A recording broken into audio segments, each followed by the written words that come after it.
Hi friends, ಸವಿರುಚಿಗೆ ಸ್ವಾಗತ. ಇವತ್ತು different ಆದ ಬೆಂಡೆಕಾಯಿ ಫ್ರೈ ಮಾಡ್ತಾಯಿದ್ದೀನಿ. ಒಂಥರ ಟೇಸ್ಟ್ ಚೆನ್ನಾಗಿರುತ್ತೆ. ಎರಡು ಚಪಾತಿ ತಿನ್ನೋದು 3-4 ತಿನ್ನೋಣ ಅನಿಸುತ್ತೆ. ಒಂದು 2 ಟೇಬಲ್ ಸ್ಪೂನ್ ಎಣ್ಣೆ ಹಾಕ್ತಾಯಿದ್ದೀನಿ. 2-3 ಟೇಬಲ್ ಸ್ಪೂನ್ ಹಾಕ್ಕೊಳ್ಳಿ. ಸ್ವಲ್ಪ ಸಾಸಿವೆ, ಸ್ವಲ್ಪ ಕಡಲೆಬೇಳೆ, ಇದು ಉದ್ದಿನಕಾಳು, ಈರುಳ್ಳಿ ಹಾಕ್ತಾಯಿದ್ದೀನಿ. ಒಂದು 2 ಈರುಳ್ಳಿ, ಒಂದು 2 ಹಸಿಮೆಣಸಿನ್ಕಾಯಿ, ಸ್ವಲ್ಪ ಅರಿಶಿನ 1/4 ಟೀ ಸ್ಪೂನು,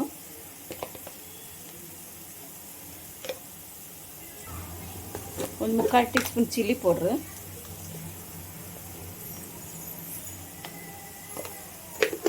ಹಾಕಿ ಚೆನ್ನಾಗಿ ಸ್ವಲ್ಪ ಫ್ರೈ ಮಾಡ್ಕೊಳ್ಳಿ. ನಾನೊಂದು ಅರ್ಧ kg ಬೆಂಡೆಕಾಯಿ ತೊಗೊಂಡಿದ್ದೀನಿ. ಚೆನ್ನಾಗಿ ಎಣ್ಣೆಲಿ ಸ್ವಲ್ಪ ಫ್ರೈ ಮಾಡ್ಕೊಳ್ಳಿ.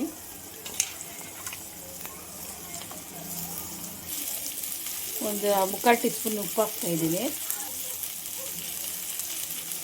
ಬೆಳ್ಳುಳ್ಳಿ ಹಾಕ್ತಾಯಿದ್ದೀನಿ. ಒಂದು 2-3 ಜಜ್ಕೊಂಡಿದ್ದೀನಿ. ಒಂದು 2 ನಿಮಿಷ ಪ್ಲೇಟ್ ಹಾಕಿ ಮುಚ್ಚೋಣ. ನೋಡಿ, ರೆಡಿಯಾಗಿದೆ. ನೋಡಿ, ಚೆನ್ನಾಗಿ ರೆಡಿಯಾಗಿದೆ.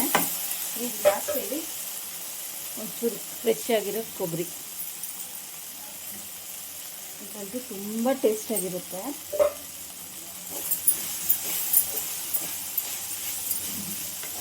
ಬೆಂಡೆಕಾಯಿ ಆರೋಗ್ಯಕ್ಕೂ ಒಳ್ಳೆಯದು,